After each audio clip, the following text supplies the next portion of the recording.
Nous, on n'aime pas lire. Pourquoi vouloir à toute force faire découvrir l'Iliade à des élèves des cités?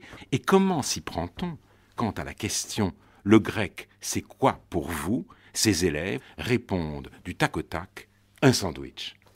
L'échange avec les élèves qui démarre effectivement quand on débarque dans leur collège et qu'on arrive devant une classe de 3e au beau milieu d'un cours de mathématiques et qu'on leur dit on vient vous parler du grec et qu'on leur demande alors le grec c'est quoi pour vous et qu'ils répondent un sandwich, on a cette chance qu'on part vraiment de zéro, c'est-à-dire qu'on part de rien.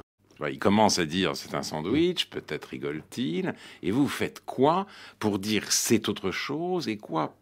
Au départ, on a un peu sottement, on s'est un peu dit qu'il fallait aller dans l'univers des élèves. Donc, voilà, on était très content de dire Niké en grec signifie la victoire. La classe hurle de rire, haha, nique ta mère. Et on écrit Nike au tableau, là, le silence respectueux devant le mot Niké. Et puis, petit à petit, on a un peu affiné les choses. C'est-à-dire qu'on leur explique, voilà, concrètement, vous avez aujourd'hui tous, vous avez des difficultés à écrire correctement en français.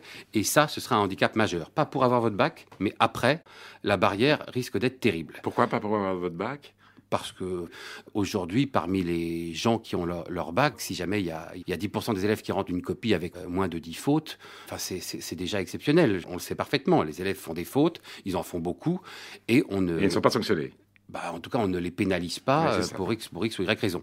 Donc l'idée, c'est de leur dire, voilà, en revanche, le professeur de droit, quand on vous aura laissé penser que vous pourrez être avocat, le recruteur qui lira votre lettre sûrement très intelligente, elles seront handicapées par votre difficulté à vous exprimer correctement en français.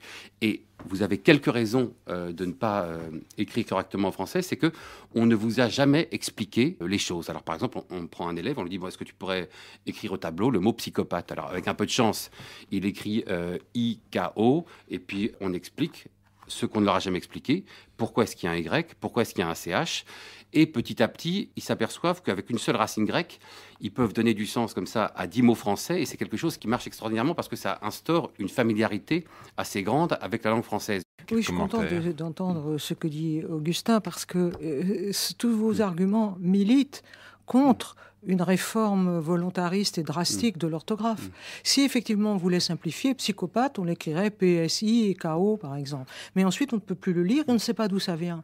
On se retrouvait dans la situation où se retrouvent les Haïtiens pour lesquels on a écrit en langue phonétique leur langue qui est en fait du français ancien, et qui est devenu du phonétique, ne ressemble plus à rien. Ils ne peuvent plus lire le français. Et ce que vous dites, à mes yeux, va tout à fait dans ce sens-là.